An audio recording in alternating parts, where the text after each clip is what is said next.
Hello everyone, Namaste, Sat Shri Akal and welcome back to Bionetology. My name is Karanjeet Kaur और आज हम बात करने वाले हैं एक बहुत ही इम्पोर्टेंट, बहुत ही इंटरेस्टिंग और बहुत ही इजी टॉपिक के बारे में जिसका नाम है human respiratory system. Human physiology में से आपका फर्स्ट चैप्टर अब breathing and exchange of gases बन चुका है क्योंकि डाइजेशन एंड एब्जॉर्प्शन तो हटा दिया गया है ना। तो अब हम ब्रीदिंग के बारे में ही सबसे पहले जानते हैं, रेस्पिरेशन के बारे में ही सबसे पहले जानने की कोशिश करते हैं। तो ये बहुत इंटरेस्टिंग, बहुत ही इंपॉर्टेंट, बहुत ही इजी टॉपिक है। ह्यूमन फिजियोलॉजी मुझे लगता है सबको ही बहुत इंटरेस्टिंग लगती है। मेरे से अगर तुम पूछोगे तो मुझे तो बहुत ज्यादा पसंद है ह्यूमन फिजियोलॉजी, क्योंकि तुम्हें अपनी बॉडी के बारे में जानने को मिलता है, कि तुम्हारी बॉडी में लाइफ प्रोसेसेस कैसे हो रहे हैं, तुम्हारी बॉडी में क्या क्या चीजें हैं, वो कैसे काम करती हैं, क्यों तुम्हारी बॉडी में ये चीजें हो रही हैं, कहाँ से आई, क्या क्या चीजें, सब कुछ, everything you get to know in these chapters. So human physiology is one of my favorite, topics from the entire biology syllabus for NEET. And I hope कि आपका भी ऐसा ही होगा, क्योंकि मुझे लगता है बच्चों को भी इंटरेस्टिंग ही लगता है, क्योंकि आप भी ह्यूमन है, मैं भी ह्यूमन हूँ, हमारी बॉडी के बारे में बात हो रही है, तो obviously it is interesting, right. तो शुरू करते हैं ह्यूमन रेस्पिरेटरी सिस्टम के साथ। और हाँ, वीडियो जो है शुरुआत से लेके एंड तक देखनी है, ये तो हमें बताइए, बेसिक सी चीज है ये, तभी तो पता चलेगा कि है क्या हमारे रेस्पिरेटरी सिस्टम में, है ना। चलो, सबसे पहली बात, सबसे इंपॉर्टेंट, सबसे बेसिक सी बात, ब्रीदिंग और रेस्पिरेशन क्या सेम होती है या नहीं, ये बताओ सबसे पहले मुझे। होती है ब्रीदिंग या रेस्पिरेशन सेम? मैं बताती हूँ तुम्हें। ब्रीदिंग जो होती है, लेमन टर्म्स में तो देखो, हम ब्रीदिंग को ही रेस्पिरेशन बोलते हैं या रेस्पिरेशन को ही ब्रीदिंग बोल देते हैं, है ना।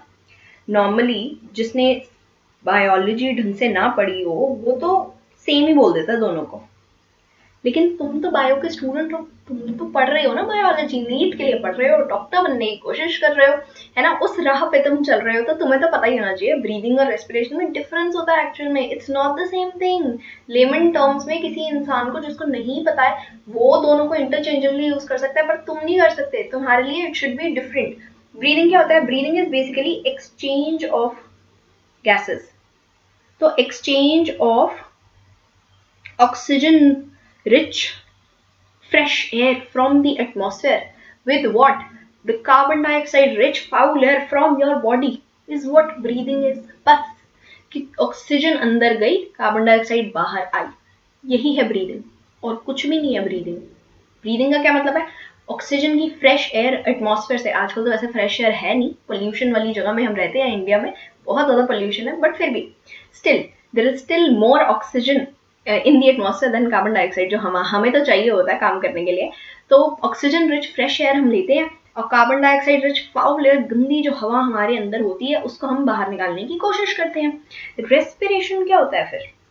रेस्पिरेशन में तो सेम ही होता था यार। नहीं, रेस्पिरेशन होता है biochemical oxidation of food, biochemical oxidation of food to provide energy. That is what respiration is. कि आपकी पूरी फूड की ऑक्सीडेशन हो गई है, यानी कि ऑक्सीजन यूज करके जो एनर्जी बन गई है आपकी बॉडी में, उसको हम रेस्पिरेशन बोलते हैं। सिर्फ एक्सचेंज ऑफ गैसेस को रेस्पिरेशन नहीं बोलते हैं, ठीक है। तो अब स्टेप्स भी होंगे रेस्पिरेशन के कुछ, तो रेस्पिरेशन के काफी सारे स्टेप्स हैं, कुछ नहीं काफी सारे हैं। फर्स्ट तो क्या है? सबसे पहले तो भैया हवा अंदर ही लेंगे ना हम, ऑक्सीजन अंदर लोगे ना, तो सबसे पहले तो हो गया ब्रीदिंग, ठीक है। सेकेंड स्टेप क्या होता है? सेकेंड स्टेप होता है एक्सचेंज होगा गैस का, एक साइट पे exchange of gases between alveoli and blood. Alveoli कहाँ होती है, क्या होती है, ये हम अभी बात करेंगे। Alveoli is present in the lungs. Lungs के बीच में जो एल्वलाई होता है उससे एक्सचेंज होता है गैसेस का, किसके साथ? ब्लड के साथ। थर्ड, आपकी बॉडी में ट्रांसपोर्ट कौन करता है ऑक्सीजन और कार्बन डाइऑक्साइड को? ब्लड करता है ना, transport of gases by blood, ये तो हम पढ़ चुके हैं कि ट्रांसपोर्ट कौन करता है? ब्लड करता है, राइट। ट्रांसपोर्ट होता कैसे है ये हम पढ़ेंगे, पर ये तो हमें पता है कि one of the function of blood is कि वो ट्रांसपोर्ट करता है गैसेस को, ऑक्सीजन और कार्बन डाइऑक्साइड को, रेस्पिरेटरी पिगमेंट होता है आरबीसीज के अंदर, कौन सा पिगमेंट होता है? हीमोग्लोबिन। ये सब हम पढ़ चुके हैं कहाँ पे? Body fluid and circulation chapter में, प्लेलिस्ट उसकी पूरी बनी हुई है, you can go and watch. Blood की एक अलग से वीडियो है, so you can go and watch that. ठीक है, फोर्थ स्टेप क्या है? Fourth is exchange of gases between, अभी तो एल्विलाई और ब्लड के बीच में हुआ था, next will be between blood and tissues. ठीक है, एंड लास्ट में जिसके बारे में हम रेस्पिरेशन बोल रहे थे, जो रेस्पिरेशन होती है, दैट इज सेल्यूलर रेस्पिरेशन। यानी कि जब ऑक्सीजन यूज करके आपकी बॉडी खाने को यूज करके, ऑक्सीजन को यूज करके एनर्जी प्रोड्यूस करेगी और कार्बन डाइऑक्साइड बाहर निकालेगी, that is what cellular respiration is, जो कि हम कहाँ पढ़ते हैं? रेस्पिरेशन इन प्लांट्स में पढ़ते हैं, ये वाला टॉपिक हम। ठीक है, उसमें हम ग्लाइकोलिसिस पढ़ते हैं, क्रेब्स साइकिल पढ़ते हैं, ऑक्सीडेटिव फॉस्फोराइलेशन पढ़ते हैं।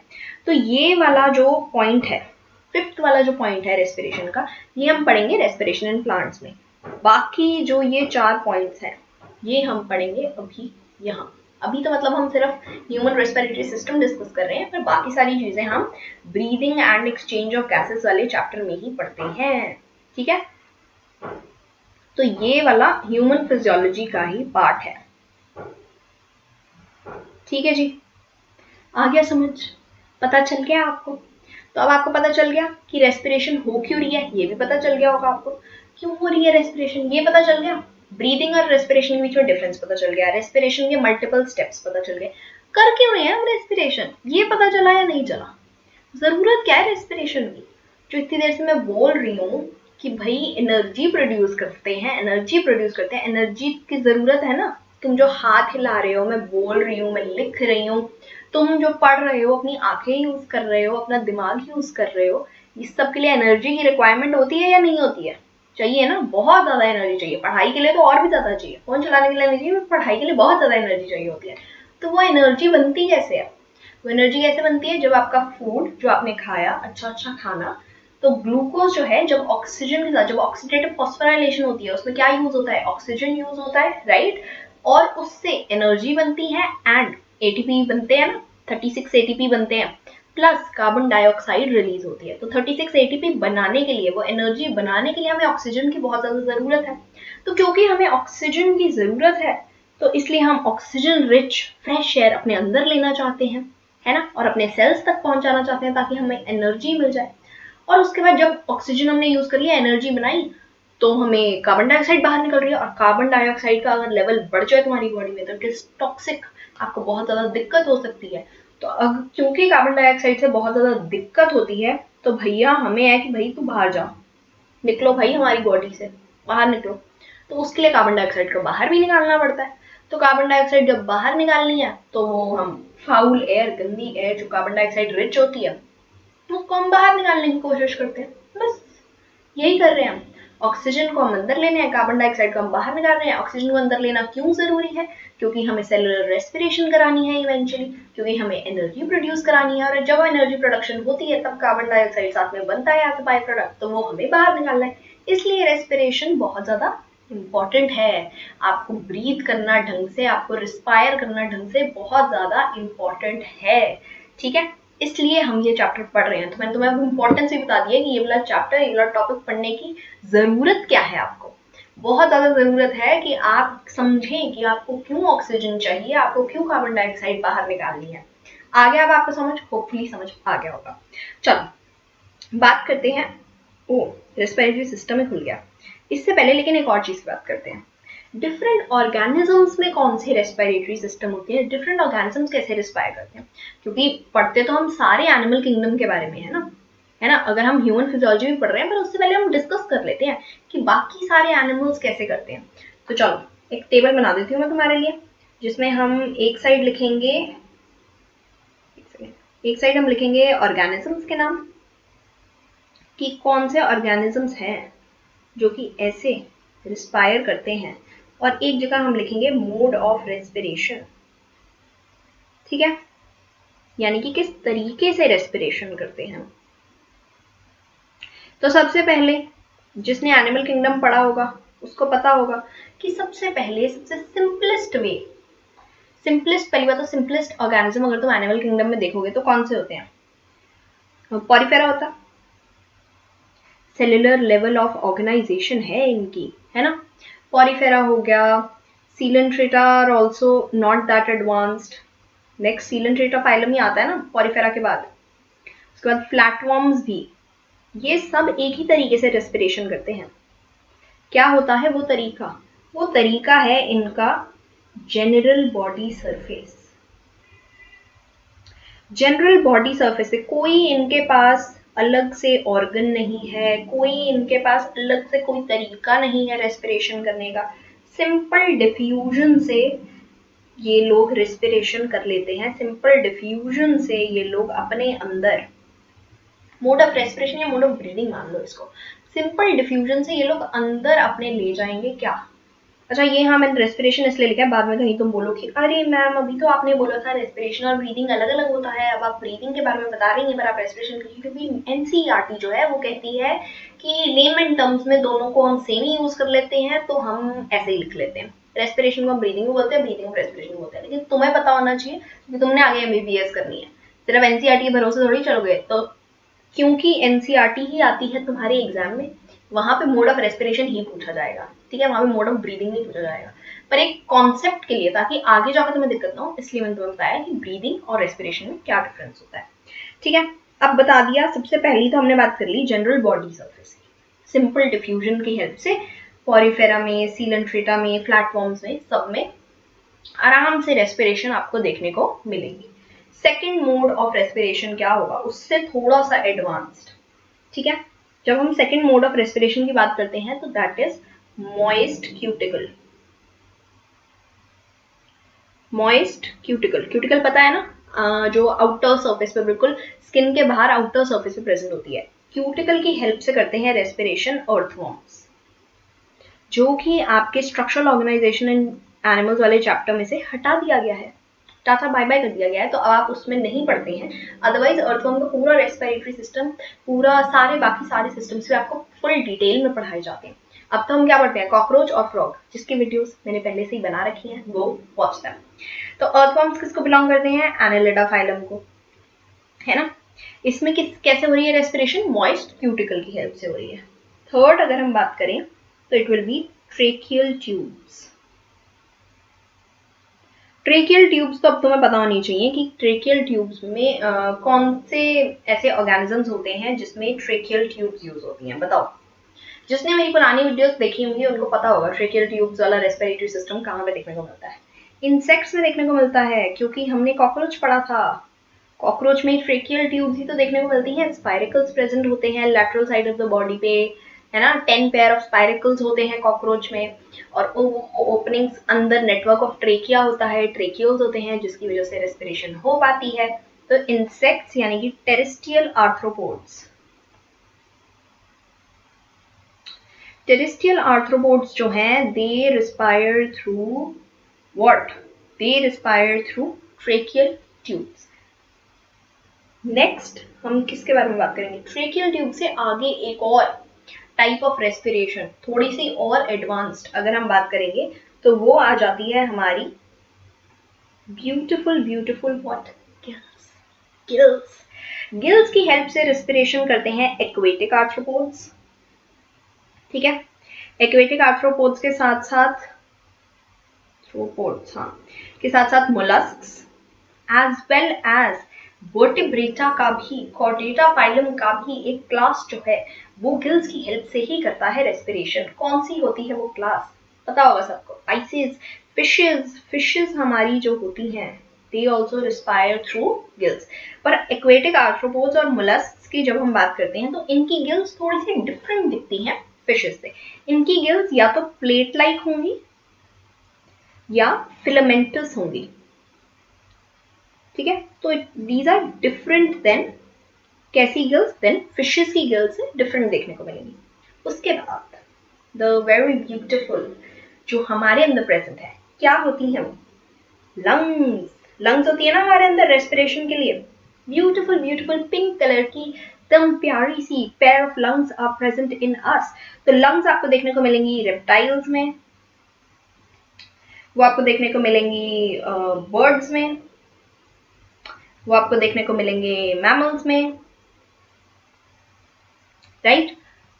ठीक है जी, बिल्कुल सही। लंग्स आपको रेप्टाइल्स में भी देखने को मिलेंगी, बर्ड्स में भी देखने को मिलेंगी, मैमल्स में भी देखने को मिलेंगी। हम किसको बिलोंग करते हैं, कौन सी क्लास को? मैमल्स को।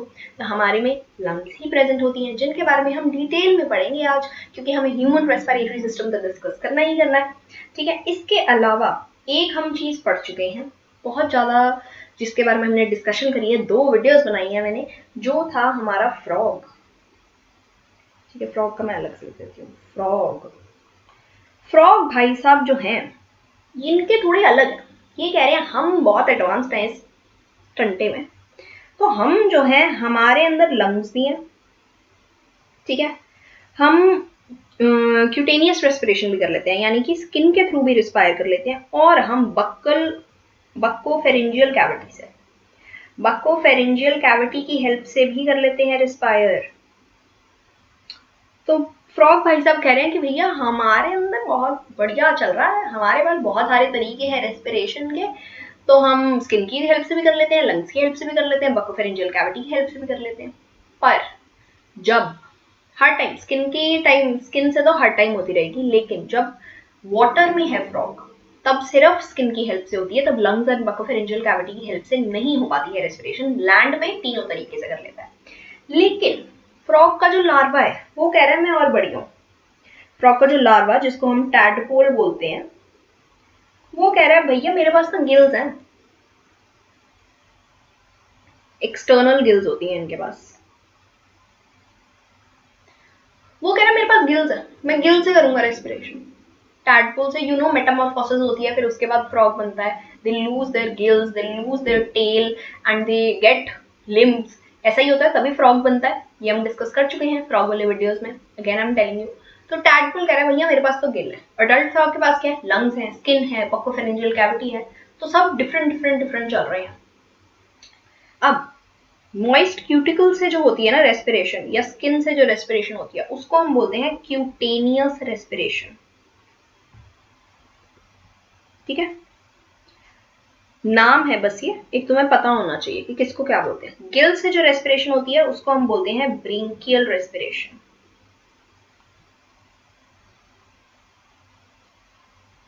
ठीक है जी।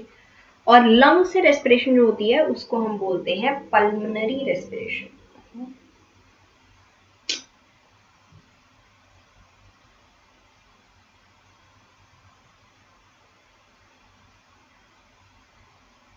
ठीक है जी, इजी, वेरी इजी। बस इससे हमें पता चल गया कि बाकी ऑर्गेनिजम्स जो हैं उनमें कैसे हो रही है रेस्पिरेशन, बाकियों का भी पता होना चाहिए, थोड़ी अवेयरनेस होनी चाहिए। जनरल नॉलेज की बात है, जनरल नॉलेज की नहीं है। तुम्हारे तो एग्जाम में आ सकता है, नीट के एग्जाम में आ सकता है, ये एनसीईआरटी में से ही है ये सब कुछ, एनसीईआरटी में लिखा हुआ है ये सब कुछ। ठीक है, पता होना चाहिए तुम्हें तो जरूर पता होना चाहिए। किसी और के लिए जनरल नॉलेज है, अवेयरनेस है, थोड़ा बाकी दुनिया के बारे में भी जानकारी होनी चाहिए, वो है। तुम्हें पता होना चाहिए तुम्हारा एनसीईआरटी में है ये, और एनसीईआरटी में से ही क्वेश्चन आता है, और एक एक वर्ड एक एक लाइन से आता है। तो all of this is from the NCERT, you should know all of this. ठीक है, नेक्स्ट चीज जो हम करने वाले हैं is what we are going to talk about is human respiratory system. The beautiful, the very important, the very interesting human respiratory system. So before I tell you about the human respiratory system, everything in detail, we are going to talk about कि होता क्या है human respiratory system में, कहाँ से शुरू कहाँ से होता है human respiratory system। यहाँ तो चलो एपिग्लॉटिस से दिखा रखा है इन्होंने, पर एक्चुअल में शुरू कहाँ से होता है ह्यूमन जो रेस्पिरेटरी सिस्टम होता है। तो इट स्टार्ट्स फ्रॉम, ये तुम्हारी नाक से ही शुरू होता है ना, नाक से ही सांस अंदर लेते हो मोस्टली। तो मुंह से भी लेने लग जाते हैं कुछ लोग, पर नाक से ही लेनी होती है सांस अंदर। ठीक है, तो नाक से जो तुम सांस लेते हो तो बाहर ये जो तुम्हारे 2 होल बने हुए हैं प्यारे प्यारे से, इसको हम बोलते हैं एक्सटर्नल नॉस्ट्रल्स। ठीक है, ये हो गए हमारे एक्सटर्नल नॉस्ट्रल्स। एक्सटर्नल नॉस्ट्रल्स के बाद आता है तुम्हारा ये नाक अंदर, विच इज नेजल चेम्बर। ठीक है, नेजल चेम्बर आ गया। नेजल चेम्बर के बाद आपके पास आएंगे इंटरनल नॉस्ट्रल्स या इंटरनल नेयर्स भी हम इसको बोलते हैं, नॉस्ट्रल्स या नेयर बोलते हैं हम इसको, ठीक है। ऐसे ही अंदर भी होती है आपकी दो ओपनिंग, तो इंटरनल नेयर्स। इंटरनल नेयर्स के बाद आपकी जो रेस्पिरेटरी ट्रैक्ट है वो खुलता है फेरिंग्स में। फेरिंग्स में भी हम नेजोफेरिंग्स के बारे में बात करेंगे, ठीक है। उसके बाद नेजोफेरिंग्स के बाद आगे हवा कहाँ जाएगी, कहाँ ट्रैवल हो रही है हवा नेजोफेरिंग्स के बाद? नेजोफेरिंग्स के बाद जाएगी ग्लॉटिस में, ठीक है जी। ग्लॉटिस के बाद हवा जाएगी आपकी ट्रेकिया में। ये जो आपको दिख रहा है ये रहा आपका epiglottis. Epiglottis is the cartilage, glottis is the opening of the wind pipe या ट्रेकिया, ठीक है। उसके बाद लेरिंग्स भी हम लिख सकते हैं वैसे ग्लॉटिस के बाद बीच में, but larynx is not part of the respiratory system, ये अलग से वॉइस प्रोडक्शन के लिए होगा। तो यू कैन ऑल्सो राइट कि लेरिंग्स में जाएगी और लेरिंग्स से ट्रेकिया में जाएगी। ट्रेकिया से क्या हो रहा है, डिवीजन हो रही है ट्रेकिया की। ट्रेकिया आगे डिवाइड हो जाता है किसमें, प्राइमरी ब्रोंकाई में। इसको उसी कलर से लिख देते हैं ताकि कोई कंफ्यूजन ना हो आपको। प्राइमरी ब्रोंकाई, ठीक है जी, प्राइमरी ब्रोंकाई भी हो गया। प्राइमरी ब्रोंकाई के बाद आगे और सब डिविजन आती रहेंगी। प्राइमरी ब्रोंकाई के बाद सेकेंडरी ब्रोंकाई होगा, ठीक है। सेकेंडरी ब्रोंकाई के बाद टर्शरी ब्रोंकाई होगा, टर्शरी हो गया। इसके बाद टर्शरी ब्रोंकाई के बाद तुम्हारी ब्रोंक्यूल्स में हो जाता है ये डिवाइड, यानी और छोटा छोटा छोटा छोटा होता रहेगा और डिविजन्स होती रहेंगी। उसके बाद क्या हो गया, टर्मिनल ब्रोंक्यूल्स, ठीक है जी, टर्मिनल ब्रोंक्यूल्स हो गया। टर्मिनल ब्रोंक्यूल्स के बाद तुम्हारा आता है, वो कहाँ लिखे, यहीं लिखे,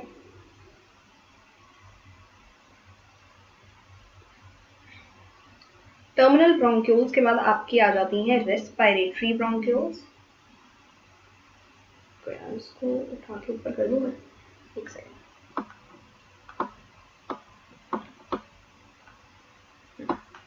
तुम्हें दिख जाएगा।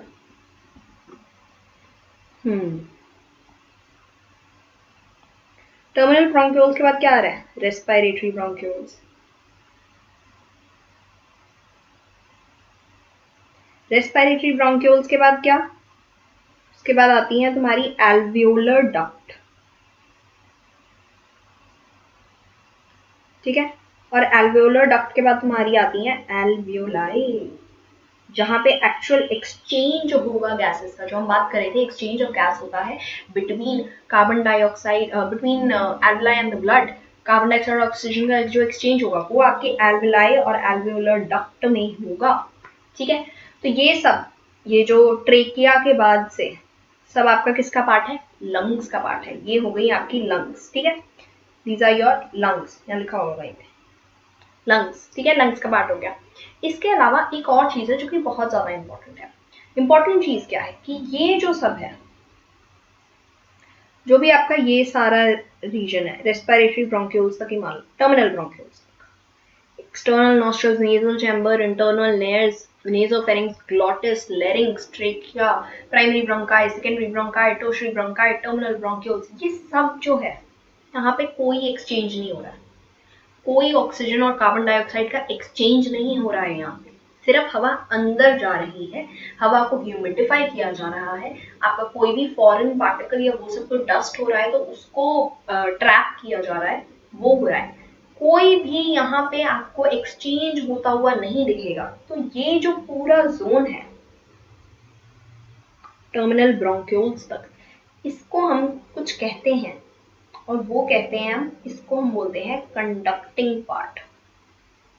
यानी कि ये सिर्फ कंडक्ट कर रहा है, एयर को सिर्फ अंदर लेके जा रहा है। So this is the conducting part of your respiratory system. This is respiratory tract है ये आपका पूरा, उसके बाद लंग्स आती हैं।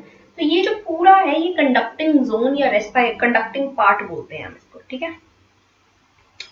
जहां पे एक्चुअल एक्सचेंज होगा, यानी कि ये तीन जो है हमारे पास, alveoli, alveolar duct और respiratory bronchioles, ये होते हैं तुम्हारा respiratory zone।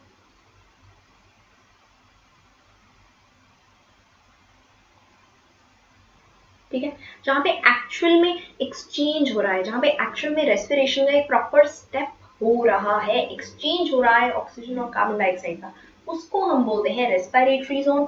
ऊपर जहां सिर्फ एयर अंदर आने की कोशिश कर रही है, उसको हमने बोल दिया कंडक्टिंग जोन। ठीक है, इजी सी चीज। अब हम एक एक करके सब कुछ डिस्कस करेंगे कि एक्सटर्नल एयर क्या होता है, एक्सटर्नल नॉस्ट्रल्स क्या होती हैं, एवरीथिंग। ठीक है, this we are going to discuss now. So the first thing that we talked about was external nares.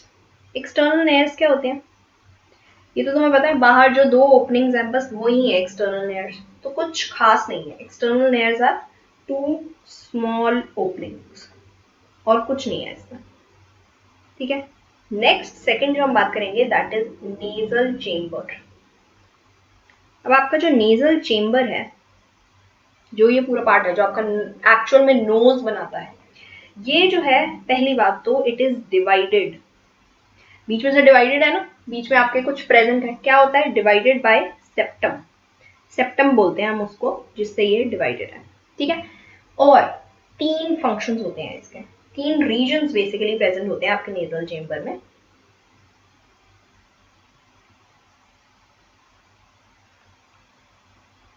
ठीक है, अब ये तीन रीजन्स के बारे में हम बात करेंगे।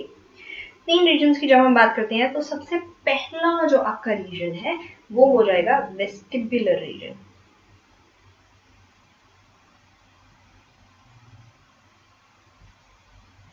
ठीक है, second is your respiratory region and the third region is respiratory, third region is olfactory region. Olfactory किस लिए होता है, स्मेल के लिए, ये तो सबको पता होगा, है ना।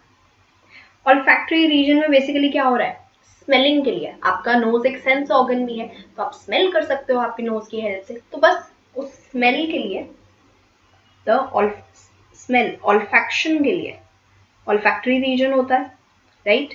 और ये स्मेल या ऑल्फैक्शन किस वजह से हो रही है, there is a membrane present in your nasal chamber जिसको हम बोलते हैं श्नाइडेरियन मेम्ब्रेन। ये मेम्ब्रेन जो होती है, this is responsible for the sense of smell in your body. ठीक है, Schneiderian membrane, this is responsible for smell, इसकी वजह से आप स्मेल कर पा रहे हैं एक्चुअल में। ठीक है, उसके बाद वेस्टिबुलर रीजन का क्या फायदा होता है, vestibular region basically traps dust molecules, foreign particles, जो भी आपकी बॉडी को, अगर आपके बॉडी के अंदर चला गया तो आपको नुकसान पहुंच जाएगा, तो इट डस्ट पार्टिकल्स को ट्रैप कर लेगा। ठीक है, उसके अलावा इसमें क्या प्रेजेंट होते हैं, जिनको आप बार बार आपको दिख रहे होंगे, लोग के बाहर भी दिखने लग जाते हैं, ये लोग तो वैक्स भी करा लेते हैं, क्या होते हैं वो, हेयर प्रेजेंट, हेयर भी प्रेजेंट होते हैं। हेयर होते हैं ना, नाक के अंदर बाल तो होते हैं, सबके बाल होते हैं नाक में, ठीक है, तो हेयर प्रेजेंट होते हैं। हेयर के साथ साथ सेबेशियस ग्लैंड्स भी प्रेजेंट होती हैं। सेबेशियस ग्लैंड्स आपकी ईयर, आपके एक्सटर्नल ईयर जो आपका ऑडिटरी कैनाल है उसमें भी प्रेजेंट होती हैं, है ना। तभी तो कान में जो मैल बनती है वो इन सेबेशियस ग्लैंड्स की वजह से बनती है। तो सेबेशियस ग्लैंड्स और हेयर भी हैं जो कि प्रेजेंट होंगे आपके वेस्टिबुलर रीजन में। क्यों प्रेजेंट होंगे, ताकि वो ट्रैप कर सके किसको, डस्ट पार्टिकल्स, फॉरेन मैटर जो भी आपके नाक में जाने की कोशिश कर रहा है, क्योंकि इतनी ज्यादा पोल्यूटेड एयर है, राइट। तो इसके लिए आपके पास है hair and sebaceous glands. Last में ये जो आपका रेस्पिरेटरी रीजन है, ये क्या कर रहा है, it basically humidifies the air. Humidify क्या कर रहा है, यानी कि मॉइस्चर प्रोवाइड कर रहा है एयर को, and it is trying to bring the temperature of air to your body temperature, तो इट ह्यूमिडिफाइज द एयर। क्योंकि भैया हम तो एक कांस्टेंट बॉडी टेम्परेचर मेंटेन करते हैं, वार्म ब्लडेड ऑर्गेनिजम्स हैं हम, तो हमें तो हर चीज का हमारे हिसाब से टेम्परेचर पसंद है। थोड़ा सा नखरा है हमें, पर क्या कर सकते हैं, हमें सिर्फ अपना बॉडी टेम्परेचर पसंद है, हमारा बॉडी टेम्परेचर कांस्टेंट जो रहता है, हमें हर चीज उसी के हिसाब से पसंद है। तो एयर को भी ह्यूमिडिफाई कर दिया जाता है, आपके बॉडी के टेम्परेचर के हिसाब से उसको ले आया जाता है। ठीक है, इसके अलावा थर्ड जो हमने बात करी थी that was internal नेयर्स। Internal nares are again just the openings. कुछ नहीं है इंटरनल लेयर्स। बेसिकली अगर ये नाक है, ठीक है, किसी बंदे का, तो यहाँ पे 2 ओपनिंग्स है, ठीक है। उसके बाद ये तुम्हारा नेजल चेम्बर हो गया पूरा, और यहाँ पे एक और ओपनिंग प्रेजेंट है, मतलब 2 और ओपनिंग प्रेजेंट है क्योंकि सेप्टम से डिवाइडेड है, तो 2 और ओपनिंग्स प्रेजेंट है, उनको ही हम बोलते हैं इंटरनल लेयर्स। बहुत ही भद्दा सा इंसान बना दिया है मैंने, ऐसे नहीं होते भाई इंसान, बहुत सुंदर होते हैं। चलो नेक्स्ट चीज हम आ जाते हैं फेरिंग्स पर, ठीक है। फेरिंग्स होता क्या है वैसे तो, अगर तुम्हें डाइजेशन वाला चैप्टर तुमने पढ़ा था तो तुम्हें पता होता फेरिंग्स क्या होता है। It is the common passage for food and air. तो फूड और एयर के लिए एक कॉमन पैसेज है जाने के लिए, तो वो होता है हमारा बेसिकली फेरिंग्स। तो यानी कि ये अगर एक इंसान है, ठीक है, और ये उसका मुंह है, ये वो इंसान है, तो यहाँ पे, ठीक है, ऐसे करके है, तो यहाँ पे आपका यहाँ तक नाक है, ठीक है। उसके बाद यहाँ पे आपका नाक खत्म हो रहा है, लेकिन यहाँ पे आपका विंड पाइप है, यहाँ पे आपका लेट्स से फूड पाइप है, ओके। तो ये जो आपकी पूरी जगह है, ये तो आपका हो गया ना स्कल ब्रेन वगैरह, तो ये जो पूरी जगह है, ये वाली जो पूरी जगह है, दैट इज योर फेरिंग्स। यहाँ से हवा भी जा सकती है, यहाँ से पानी भी जा सकता है, ऑब्वियसली मुंह से खाएंगे तो पानी भी जा सकता है, खाना भी जा सकता है, क्योंकि आपकी बकल कैविटी से यहाँ से खाना जाएगा ना आपके अंदर, है ना। ये आपकी बकल कैविटी, जब यहाँ पे बकल कैविटी होती है तो यहाँ से खाना जाएगा, ये बीच में डिवाइडेड है, तो ये जो पूरा रीजन है, ये वाला region, that is what, that is your pharynx. इसको भी हमने आगे डिवाइड कर दिया कि जहां से सिर्फ हवा जाएगी उसको हमने बोल दिया नेजोफेरिंग्स, ठीक है। जहां से सिर्फ खाना जाएगा, यानी कि जो बिल्कुल बकल कैविटी के पीछे वाली जगह है, उसको हमने बोल दिया ओरोफेरिंग्स। और एक और होता है नीचे जिसको हम बोलते हैं लेरिंजियोफेरिंग्स। क्यों? क्योंकि ये लेरिंग्स के बिल्कुल ऊपर होता है, ठीक है, तो इसलिए बस हमने इसको बोल दिया लेरिंजियोफेरिंग्स। तो फेरिंग्स को हमने डिवाइड कर दिया। नेजोफेरिंग्स कौन सा है? जहां पे सिर्फ एयर है, ठीक है। ओरोफेरिंग्स कौन सा है? जहां पे सिर्फ और सिर्फ खाना है। और लेरिंजियोफेरिंग्स यहाँ पे लेरिंग्स के ऊपर हो गया, लेकिन पूरे को हम फेरिंग्स ही बोलेंगे, ठीक है जी। फेरिंग्स होता क्या है? Common passage of food and air, ठीक है। अब मैंने बोला कि 2 यहाँ पे ये बन रही हैं ट्यूब से, है ना, 2 ट्यूब्स हैं जो आपकी यहाँ पे थ्रोट में प्रेजेंट होती है, गले में प्रेजेंट होती है। एक तो होता है विंड पाइप, जिसको हम बोलते हैं क्या? ट्रेकिया। एक होता है हमारा फूड पाइप, जिसको हम बोलते हैं इसोफेगस। तो जो आपकी विंड पाइप की ओपनिंग है, सबसे ऊपर जो ओपनिंग है आपकी विंड पाइप की यहाँ पे, है ना, वो उसको हम क्या बोलते हैं? ओपनिंग को हम बोलते हैं ग्लॉटिस, ठीक है। और फूड पाइप की जो ओपनिंग होती है उसको हम बोलते हैं गलेट। और ग्लॉटिस से ऊपर एक और चीज प्रेजेंट होती है, नॉट ग्लॉटिस से ऊपर वैसे, बट बेसिकली यहाँ पे आपके विंड पाइप से ऊपर, आपके ट्रेकिया के ऊपर एक और चीज प्रेजेंट होती है जिसको हम बोलते हैं यहाँ पे लैरिंक्स, ठीक है। उसके ऊपर लगा हुआ होगा, यहाँ पे बाहर वाली साइड पे ऊपर लगा हुआ होगा, ठीक है, दैट इज लैरिंक्स। लेकिन आपका जो विंड पाइप है, जब आप खाना खाते हो तो आपका खाना आपकी विंड पाइप में भी तो जा सकता है, आपके लंग्स में भी तो जा सकता है ना।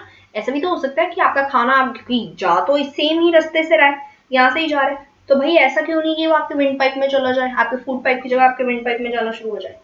ये क्यों नहीं हो रहा, मेरे को ये बताओ। खाना आपके फूड पाइप में ही क्यों जा रहा है, विंड पाइप में क्यों नहीं जा रहा? विंड पाइप में भी जा सकता है ना, नहीं जा सकता, क्योंकि आपका जैसे ही आप खाना खाते हो ना, तो आपका विंड पाइप जो है ना वो कवर हो जाता है, किससे? एपिग्लॉटिस से। It is a type of cartilage, ठीक है, जो कि पार्ट होती है लेरिंग्स की। लेरिंग्स का ही पार्ट होती है आपकी एपिग्लॉटिस। और ये एपिग्लॉटिस जो है, जैसे ही आप खाना खाते हो, ये विंड पाइप को कवर कर देती है। जैसे ही विंड पाइप कवर हुआ, खाना जो है वो विंड पाइप में जा नहीं सकता, अब उसको फूड पाइप में ही जाना पड़ेगा, जो कि अच्छी बात है, ठीक है। तो लेरिंग्स जो है, उसका जो एपिग्लॉटिस है, जो उसका कार्टिलेज है, वो प्रिवेंट करता है, ये जो एपिग्लॉटिस है लीफ शेप्ड होता है,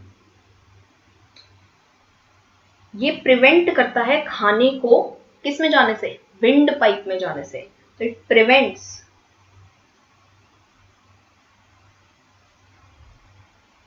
food to enter the windpipe. ठीक है जी। अब क्योंकि हमने लेरिंग्स की इतनी बात कर ही ली है तो एक बार डिस्कस कर ही लेते हैं। वैसे आपकी एनसीईआरटी में बहुत ज्यादा लेरिंग्स के बारे में नहीं बात करी गई है, तो मैं भी आपको शॉर्ट में थोड़ा सा ही बताऊंगी लेरिंग्स का। So here we have the diagram for larynx. Larynx जो होता है, क्या होता है larynx? पहली बात तो it's a sound producing organ of your body, जिसकी वजह से आप बोल पाते हैं, आप गा पाते हैं, है ना, जिसकी वजह से मैं आपको पढ़ा पा रही हूँ। So ये larynx आपकी बॉडी में प्रेजेंट होता है। larynx में 9 कार्टिलेजेस होती हैं, पूरा का पूरा कार्टिलेजेस से बना हुआ होता है ये। ठीक है, कार्टिलेजिनियस बॉक्स भी हम इसको बोलते हैं, साउंड बॉक्स भी बोलते हैं, है ना। पूरा का पूरा किससे बना हुआ है, कार्टिलेजेस से बना हुआ है। कह रहा है भैया मुझे किसी और चीज की जरूरत ही नहीं है, मैं पूरा का पूरा किससे बना हुआ हूँ, कार्टिलेजेस से बना हुआ हूँ, मुझे किसी और चीज की जरूरत नहीं है, मुझे कोई बोन कोई मसल कुछ नहीं चाहिए, cartilages are enough for me. 9 में से 3 कार्टिलेजेस जो होती हैं वो अनपेयर्ड होती हैं, ठीक है, और बाकी 3 जो होती हैं वो पेयर्ड होती हैं। पेयर्ड होती हैं तो यानी कि वो 6 कार्टिलेजेस बन गई और ये 3 बन गई, मिलके क्या बन गए, 9 कार्टिलेजेस। 3 अनपेयर्ड कार्टिलेजेस कौन सी होती हैं, एक तो वही जिसके बारे में हमने बहुत बात करी है, epiglottis.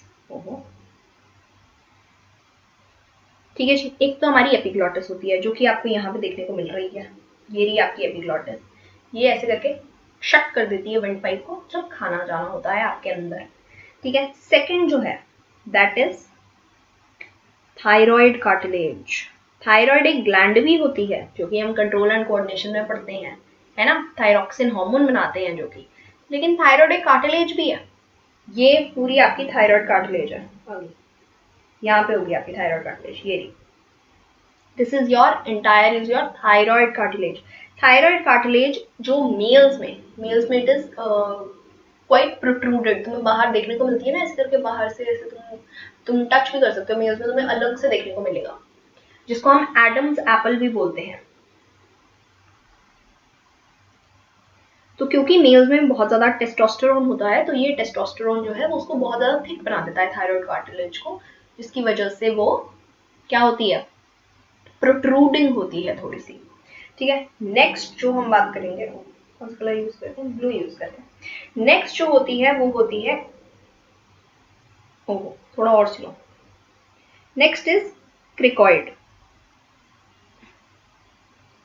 Cricoid is also another cartilage जो कि आपको यहाँ पे भी देखने को मिल रही होगी, आई थिंक आगे, हाँ ये रही आपकी क्रिकॉइड कार्टिलेज, ये रही। This is the anterior view of your larynx, पीछे का व्यू नहीं आ रहा, सिर्फ और सिर्फ एंटीरियर व्यू आ रहा है। ये आपकी हायोइड बोन प्रेजेंट है, हायोइड बोन पता है ना, जो स्कल में प्रेजेंट होती है, जो जो किसी के साथ आर्टिकुलेटेड नहीं होती है, this is your hyoid bone. और इसके बीच में थायरोहाइरॉइड मेम्ब्रेन होती है जो कि थायराइड कार्टिलेज को हायोइड बोन के साथ जोड़ रही है, ठीक है। जब हम बात करते हैं 3 पेयर्ड कार्टिलेजेस की, तो सबसे पहले हम एरिटेनॉइड कार्टिलेज होगी, क्यूनिफॉर्म होगी, ये बस नाम है, अगर तुम्हें नाम भी, वैसे तुम्हें नाम भी ना आते हो तो भी चलेगा क्योंकि एनसीईआरटी में इसका बहुत ज्यादा मेंशन नहीं है, but still for your understanding, क्योंकि तुम्हें आगे डॉक्टर बनना है ना, तो तुम्हें पता होना चाहिए सब कुछ। कॉर्निकुलेट को हम कार्टिलेज ऑफ सेंटोरिनी भी बोलते हैं।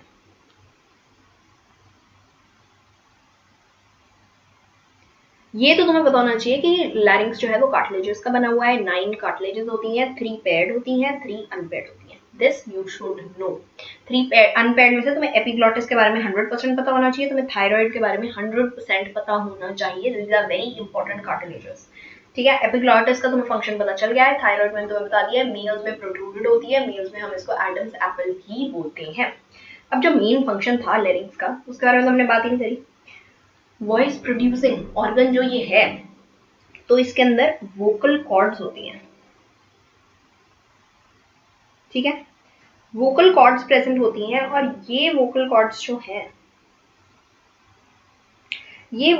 जो हैं वो दो तरीके की होती हैं, दो पेयर होते हैं। एक तो होती हैं एंटीरियर वाली, ठीक है, एक आगे प्रेजेंट होंगी वोकल कॉर्ड्स और एक पीछे की साइड पे प्रेजेंट होगी। जो एंटीरियर वाली वोकल कॉर्ड होती हैं वो फॉल्स वोकल कॉर्ड होती है। फॉल्स क्यों होती है? क्योंकि ये कोई भी साउंड नहीं प्रोड्यूस करती, ये सिर्फ हेल्प करती हैं ट्रू वोकल कॉर्ड्स को, मॉइस्चर प्रोवाइड करती हैं ताकि वो आराम से हम बात कर सकें। तो पोस्टीरियर वाली जो होती हैं वो होती हैं हमारी एक्चुअल ट्रू वोकल कॉर्ड्स, ठीक है। एस क्यों लिख दिया मैंने?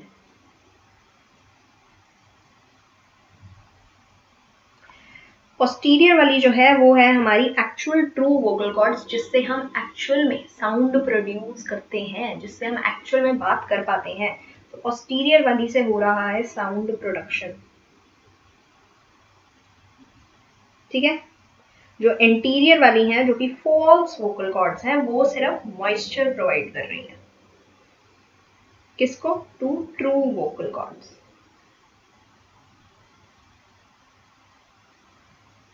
अब इसका अगर हम बात करेंगे तो मेल्स और फीमेल्स की जो वोकल कॉर्ड्स होती हैं अलग अलग होती हैं।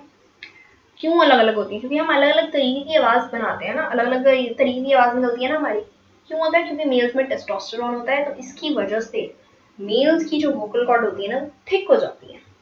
तो मेल्स की जब तुम वोकल कॉर्ड की बात करोगे तो दे आर थिक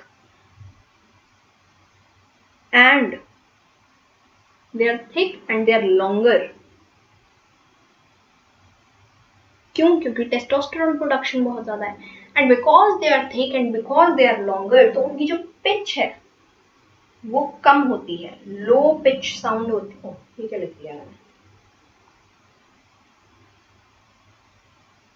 पिच जो होती है वो कम हो जाती है, पिच काफी कम होती है, बहुत ही भारी आवाज होती है लड़कों की, है ना। ओहो, बोलते हैं ना किस कह रहा है, अमिताभ जी, बहुत ही भारी आवाज है उनकी, भारी भरकम आवाज होती है लड़कों की। तो पिच जो होती है उनकी लो होती है। यही अगर आप बात करोगे फीमेल्स की थिन होते हैं वोकल कॉर्ड्स, बहुत ही थिन और शॉर्ट होते हैं। तो इसलिए इनकी पिच कैसी हो जाती है? इनकी पिच हो जाती है हाई, वेरी वेरी हाई, बहुत ही तेज तीखी तरार आवाज होती है इनकी, है ना। एज यू कैन सी, तीखी आवाज। तो फीमेल्स की थोड़ी सी तीखी आवाज होगी क्योंकि उनमें थिन वोकल कॉर्ड्स होती हैं। मेल्स की थोड़ी सी नीचे भारी भरकम लो पिच साउंड होती है। क्यों? क्योंकि उनके अंदर thick and longer vocal cords present होती हैं। बस इतनी सी बात हमने करनी थी लेरिंग्स के बारे में।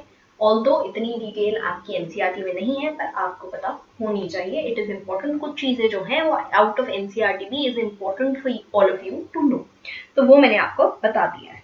अब क्योंकि हम लेरिंग्स कंप्लीट कर चुके हैं, तो नेक्स्ट हम किसके बारे में बात करेंगे? Next we are going to talk about the very beautiful, the very straight tube, जिसको हम बोलते हैं ट्रेकिया, ठीक है।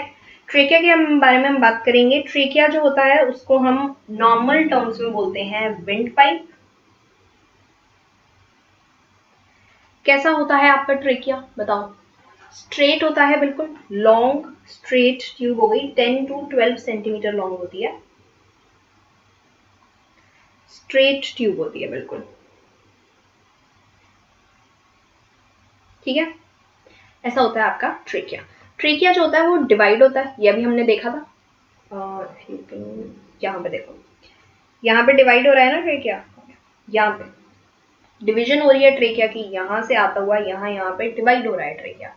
तो ये जो डिवीजन है वो कहाँ पे होती है, उसकी लोकेशन बहुत ज्यादा इंपॉर्टेंट है, आपको पता होनी चाहिए, आपको याद होनी चाहिए इसकी लोकेशन। T5 वर्टिब्रे पे डिवाइड होती है ये। नीचे कर देते हैं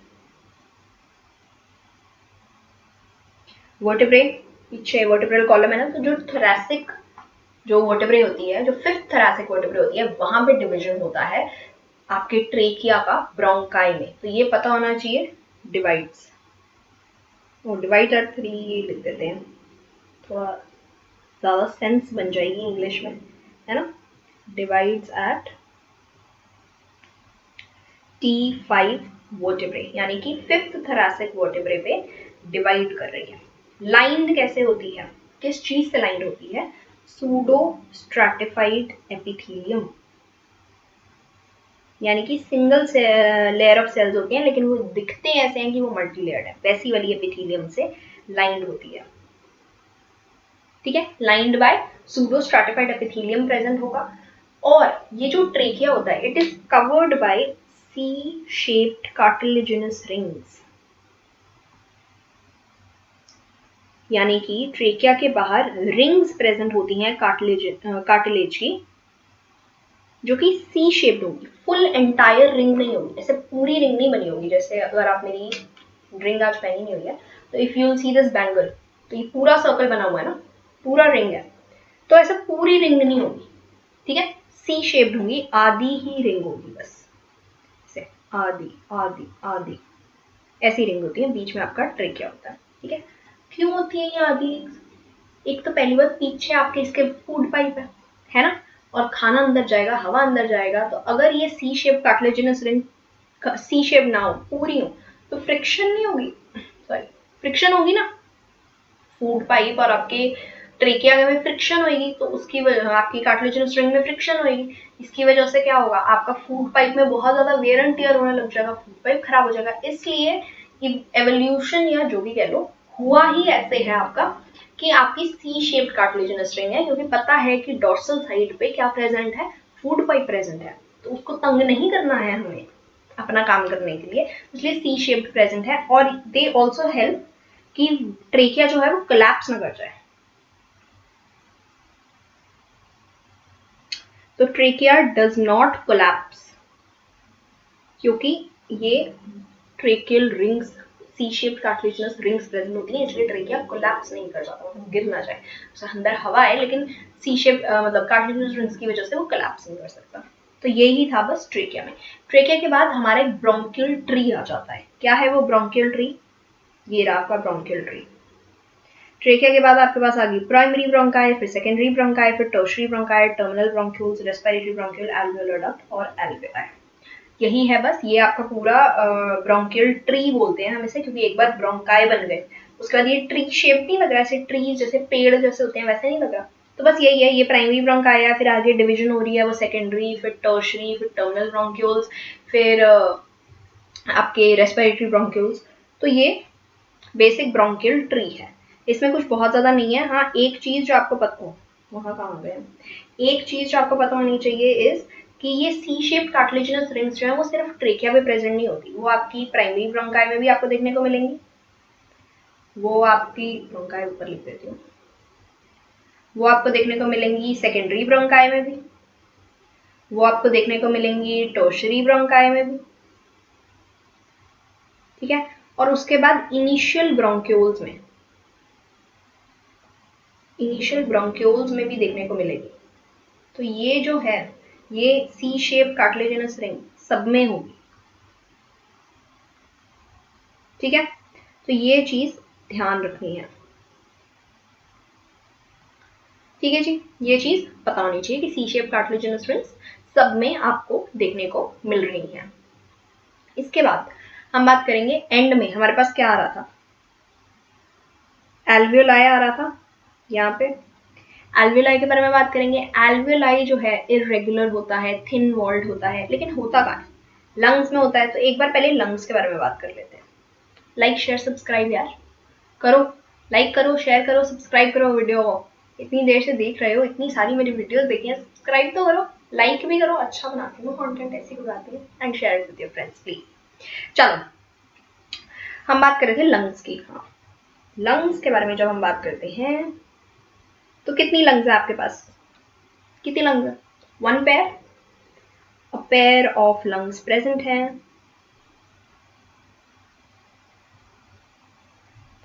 लंग्स जो है वो कवर्ड होती है, ऐसे ही नहीं घूम रही है, कवर्ड है, बाहर कुछ प्रेजेंट है। क्या प्रेजेंट है?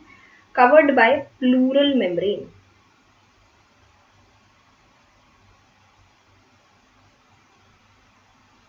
ठीक है, प्लूरल मेम्ब्रेन से कवर्ड होती हैं, दो प्लूरल मेम्ब्रेन होती है, एक आउटर प्लूरल मेम्ब्रेन होती है, एक इनर प्लूरल मेम्ब्रेन होती है। उसके बीच में between these membranes there is pleural fluid. Pleural fluid किस लिए चाहिए हमें? ये प्लूरल फ्लूइड इसलिए चाहिए ताकि फ्रिक्शन ना हो। लंग्स आपको पता है जब भी ब्रीदिंग होगी तो बहुत ज्यादा एक्सपैंड करेंगी, रिलैक्स करेंगी, तो उसकी वजह से फ्रिक्शन पैदा हो सकती है। तो फ्रिक्शन ना हो इसलिए हमारे पास प्लूरल फ्लूइड है। It also works as a shock absorber. ठीक है, तो ये हो गई हमारी प्लूरल मेम्ब्रेन्स पर। दो प्लूरल है, एक आउटर प्लूरा है, ये नीचे लिख देती हूँ, दो प्लूरल मेम्ब्रेन्स है, एक आउटर प्लूरा है और एक इनर प्लूरा है।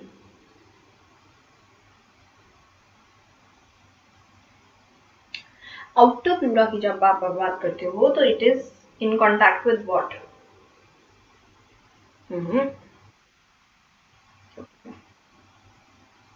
In contact with the thoracic lining. जो बाहर वाली थोरैसिक आपकी कैविटी है, थोरैसिक लाइनिंग है, उससे थॉरिक्स में या लंग, ये तो पता होगा सबको।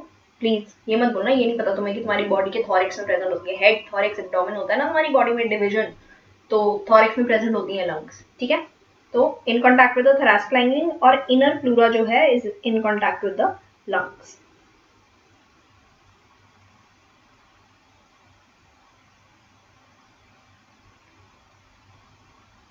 ठीक है जी। आउटर प्लूरा को हम विसरल प्लूरा भी, पैराइटल प्लूरा भी बोलते हैं, और इनर प्लूरा को हम विसरल प्लूरा भी बोलते हैं। वो लिख रही हूँ। ठीक है जी, बता दिया मैंने। हाँ, डबल लिख देती हूँ इसको ताकि तुम्हें डबल प्लूरल मेम्ब्रेन बता दिया है मैंने। दो टाइप के प्लूरा है। ठीक है जी। पेयर ऑफ लंग्स है, पिंकिश से कलर के होते हैं। जब आप पैदा होते हैं तो पिंक कलर के होते हैं, लेकिन क्योंकि इतनी पोल्यूटेड एयर है वो ले लेके थोड़ा सा कलर एंड तक, आपकी लाइफ के एंड तक उसका कलर काफ़ी डार्क हो जाता है। और अगर कोई स्मोक करता है, अगर कोई बहुत ज़्यादा पोल्यूशन में, या अगर कोई इवन चूल्हे पे भी अगर खाना बनता है ना, जो वो वाला जो फूक मार के वुड फायर्ड जो चीज़ें होती हैं, उसकी स्मोक इनहेल कर करके भी आपकी लंग्स बहुत ज़्यादा ब्लैक हो सकती हैं। ठीक है, इसके अलावा दो लंग्स थी, तो दो लंग्स की जब हमने बात करी,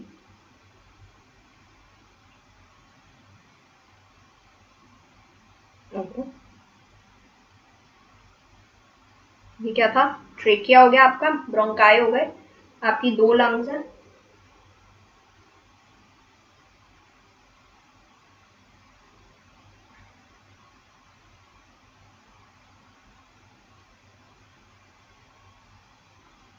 ठीक है, ये हो गई आपकी राइट लंग, ये हो गई आपकी लेफ्ट लंग। राइट लंग जो होती है,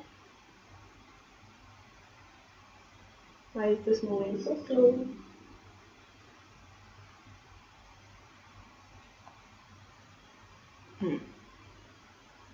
थोड़ा इसको ठीक कर देते हैं। राइट लंग जो है आपकी, that is heavier than the left lung. It is around 625 grams की होती है। ठीक है, ऑल्सो इसके अंदर 3 लोब्स होंगे, 3 लोब्स होते हैं, यानी कि एक ऐसे करके फिशर होगा, और सॉरी उल्टा बना दिया मैंने, एक पहले हॉरिजॉन्टल फिशर होगा और फिर एक ऑब्लिक फिशर होगा। ठीक है, तो दो फिशर्स प्रेजेंट होंगे। ये हो गया एक हॉरिजॉन्टल फिशर,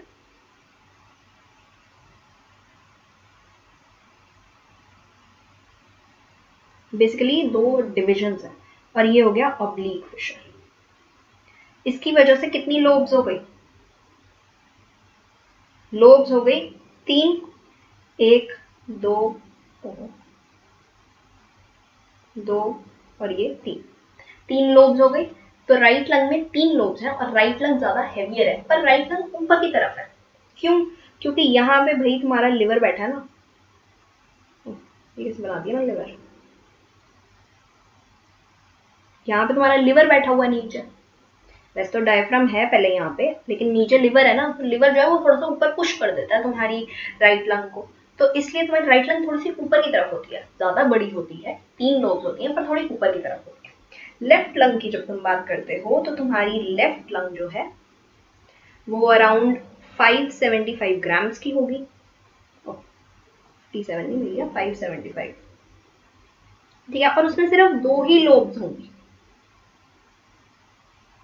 क्योंकि सिर्फ और सिर्फ एक ऑब्लिक फिशर ही प्रेजेंट है। तो एक लोब हो गई आपकी ये और दूसरी लोब हो गई आपकी ये, ठीक है।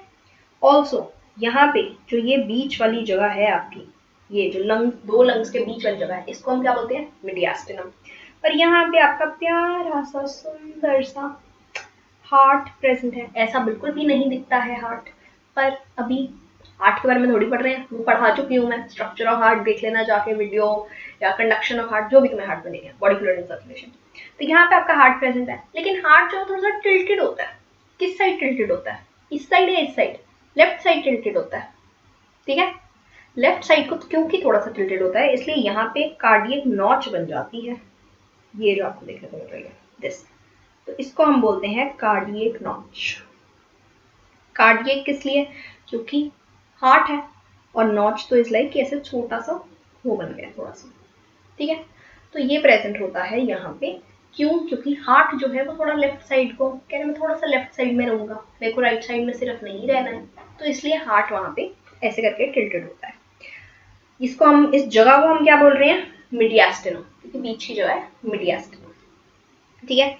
इसके अलावा अब हम बात करेंगे आपकी बहुत ही प्यारी जो हार्ट में प्रेजेंट है, जहां पे एक्सचेंज हो रहा है गैसेस का, किसमें? एल्वियोलाई में। कैसी दिखती है एल्वियोलाई? ऐसे करके, आगे हम पढ़ेंगे जब हम एक्सचेंज ऑफ गैसेस पढ़ेंगे ना, तो ऐसे करके कुछ सैक लाइक स्ट्रक्चर है, ठीक है। सैक लाइक स्ट्रक्चर है।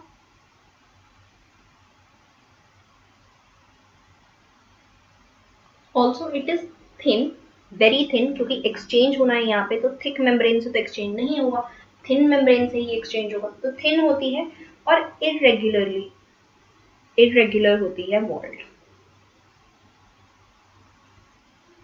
ऐसे बिल्कुल स्मूथ वॉल नहीं होती है, इरेग्युलर होती है, और हाईली वेस्कुलराइज्ड होती है।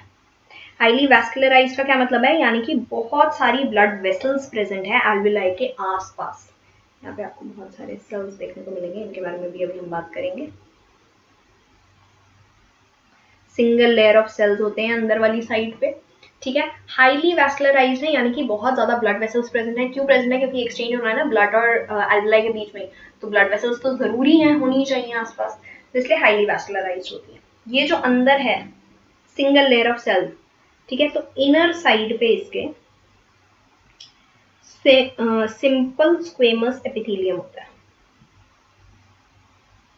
एनिमल टिश्यू में नेक्स्ट वीडियो बनाऊंगी, उसमें हम सारे टिश्यूज के, एपिथेलियल टिश्यू के types, nervous tissue, muscular tissue, muscle tissue, connective tissue, सब बात करेंगे, तो उसमें हम ये पढ़ेंगे। अभी सिर्फ तुम्हें पता होना चाहिए, जिसने पढ़ रखा है उसको पता चल जाएगा कि स्क्वेमस, सिंपल स्क्वेमस एपिथेलियम क्या होता है। Basically single layer of cells होंगी, फ्लैटन्ड सेल्स होते हैं, ठीक है। तो ये हो गए simple squamous epithelium. Single layer of cells होंगे, फ्लैटन्ड सेल्स होते हैं सिंपल स्क्वेमस एपिथेलियम में। आउटर साइड पे इसके आपको येलो, कौन सा देखने को मिलता है? Yellow connective tissue, yellow fibrous, क्या लिख दिया है मैंने?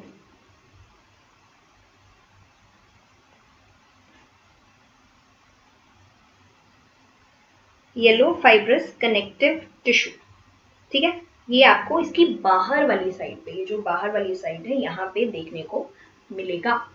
उसके अलावा नंबर कितना होता है एल्वियोलाई का? 300 मिलियन। 300 मिलियन इन नंबर, दोनों लंग्स में, इन बोथ द लंग्स 300 मिलियन होती हैं एल्वियोलाई। 150 नहीं होती है, ऐसा नहीं है कि राइट लंग में 150 है और लेफ्ट लंग में 150 है, ऐसा नहीं होता है। क्यों? क्योंकि राइट लंग आपकी बड़ी है, लेफ्ट लंग आपकी छोटी है, तो there is a little bit of difference, but total जब हम बात करते हैं तो 300 मिलियन इन नंबर होती हैं आपकी lungs, not lungs, your alveoli in the lungs, in both the lungs, ठीक है। उसके बाद एल्वियोलाई का I think everything we have covered. Sac like structure है, थिन है, इरेगुलरली वॉल्ड है, हाईली वैस्कुलराइज्ड है, इनर साइड पे कैसी हैं, सिंपल स्क्वेमस एपिथेलियम है। दो टाइप के सेल्स होते हैं इसमें वैसे, type 1 pneumocytes and type 2 pneumocytes. Type 1 जो होते हैं वो एक्सचेंज में हेल्प करते हैं, टाइप 2 जो है वो एक सर्फेक्टेंट रिलीज करते हैं, यहाँ पे लिसाइक्लिन बायोमोलिक्यूल्स में हम पढ़ते हैं। तो बेसिकली ताकि आपकी जो यहाँ पे फ्रिक्शन ना हो, इसलिए ये हम पढ़ेंगे आगे एक्सचेंज ऑफ गैसेस में, तो इसमें इतना गौर करने की जरूरत नहीं है, यहाँ पे खाली एयर होगी, ठीक है। उसके बाद आउटर साइड पे येलो फाइब्रस कनेक्टिव टिश्यू होगा, 300 मिलियन इन नंबर होती हैं ये एल्वियोलाई। अब आपका अगर आपको पता हो तो आपकी जो लंग्स है वो एक थोरैसिक कैविटी में, थॉरिक्स में है ना, लेकिन थॉरिक्स में भी थोरैसिक कैविटी में बंद है, एयर टाइट चेम्बर में प्रेजेंट होती हैं आपकी लंग्स। तो lungs are present in an airtight chamber। क्यों एयरटाइट चेम्बर में होती है ये हम बात करेंगे जब हम मैकेनिज्म ऑफ ब्रीदिंग पढ़ेंगे, ठीक है। बहुत जरूरी है कि वो एक एयरटाइट चेम्बर में हो, और ये एयरटाइट चेम्बर बनता कैसे है ये बात कर लेते हैं। एंटीरियर साइड पे यानी कि ऊपर वाली साइड पे आपकी क्या प्रेजेंट होता है, आपका पेक्टोरल गर्डल प्रेजेंट होता है इसको प्रोटेक्ट करने के लिए, ठीक है। आपकी पोस्टीरियर साइड पे, नीचे वाली साइड पे, ये आपका थोरैक्स हो गया ना, नीचे वाली साइड पे आपका डायफ्राम प्रेजेंट होता है, ठीक है। और आपकी डॉर्सल साइड पे, डॉर्सल यानी पीछे वाली साइड, बैक वाली साइड, डॉर्सल साइड पे आपका वर्टिब्रे प्रेजेंट होंगे, वर्टिब्रल कॉलम,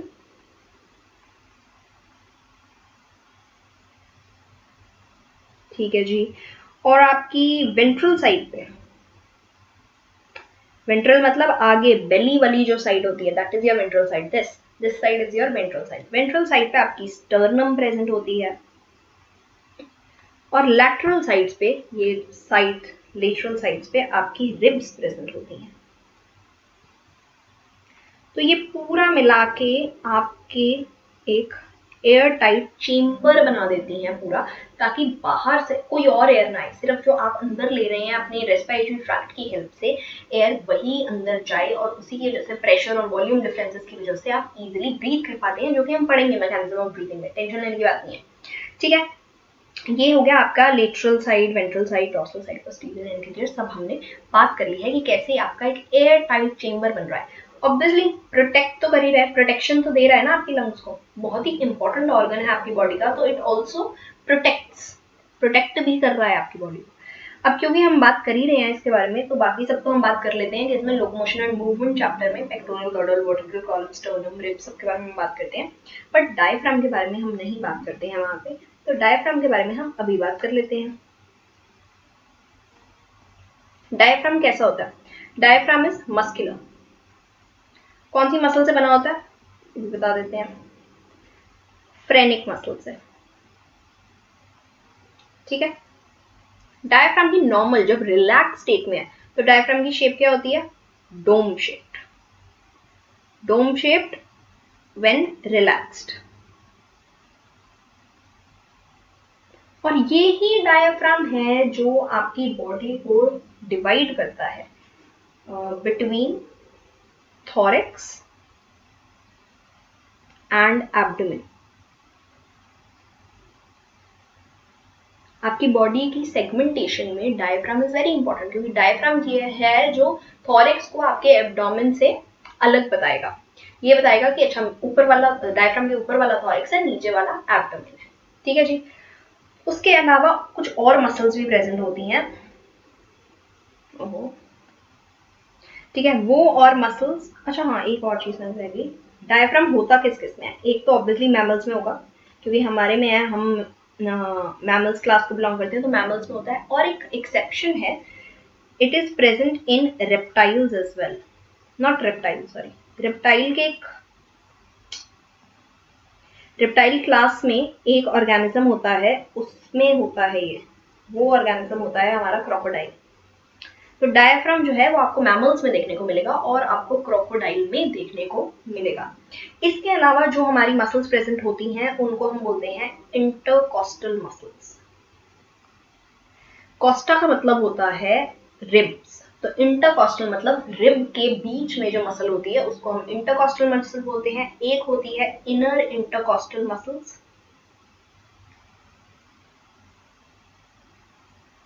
ठीक है, एक होती है एक्सटर्नल, इंटरनल होती है, इनर नहीं लिखना है इसको, ठीक है, इंटरनल और एक्सटर्नल इंटरकॉस्टल मसल्स। तो इसके बारे में हम बात करेंगे जब हम exchange of sorry mechanism of breathing पढ़ेंगे, जो कि नेक्स्ट वीडियो ही होगी, जो हम ब्रीदिंग ऑफ एक्सचेंज का नेक्स्ट वीडियो पढ़ेंगे, जिसको हम IICMB बोलते हैं, और एक्सटर्नल इंटरकॉस्टल मसल्स को हम EICMB बोलते हैं। एक्सटर्नल इंटरकॉस्टल मसल्स और डायफ्राम दोनों ही स्मूथ मसल्स होती हैं, ठीक है। स्मूथ मसल्स कैसी मसल्स होती हैं? There involuntary muscles. External intercostal and diaphragm are smooth muscles. ये भी मैं यहाँ लिख देती हूँ, it is smooth muscle. EICM is also smooth muscle, ठीक है जी। इसके साथ मैंने आपको पूरा का पूरा रेस्पिरेटरी सिस्टम कवर करा दिया है। हमने अपने एक्सटर्नल नेयर्स से लेके पूरी अपनी लंग्स तक सबके बारे में बात कर दी है। लंग्स के अंदर जो तुम्हारा ट्रेकिया, एल्वेलाई, तुम्हारा bronchial tree, everything we have discussed from the start to the end briefly. Briefly भी कहा, पूरे इलेबोरेशन में एक्सप्लेन किया है मैंने आपको। तो बस यही है आपके ह्यूमन रेस्पिरेटरी सिस्टम में, यही बनाता है आपका रेस्पिरेटरी सिस्टम, यही था और कुछ भी नहीं है। बाकी लाइक करिए, शेयर करिए, सब्सक्राइब करिए चैनल को, लाइक करो वीडियो को, शेयर करो वीडियो को, कमेंट करके बताओ मुझे और क्या पढ़ना है, सजेशन हो, कोई एडवाइस हो, कोई क्रिटिसिज्म हो, everything is welcome. Your feedback is always always welcome. तो आज के लिए बस इतना ही। ह्यूमन रेस्पिरेटरी सिस्टम हमारा पूरा कंप्लीट हो गया है। मिलते हैं नेक्स्ट वीडियो में। I post videos on Tuesdays, Thursdays and Sundays. उसके अलावा शॉर्ट्स भी मैं बनाती हूँ, तो वो भी आप मेरे यूट्यूब चैनल पर जाके देख सकते हैं। यूट्यूब चैनल का नाम क्या है? बायोनिटोलॉजी। मेरा नाम क्या है? करणजीत कौर। तो बस आज के लिए इतना ही। Goodbye, good night. I hope you had a great day. और बस thank you so much for watching this video. Good bye.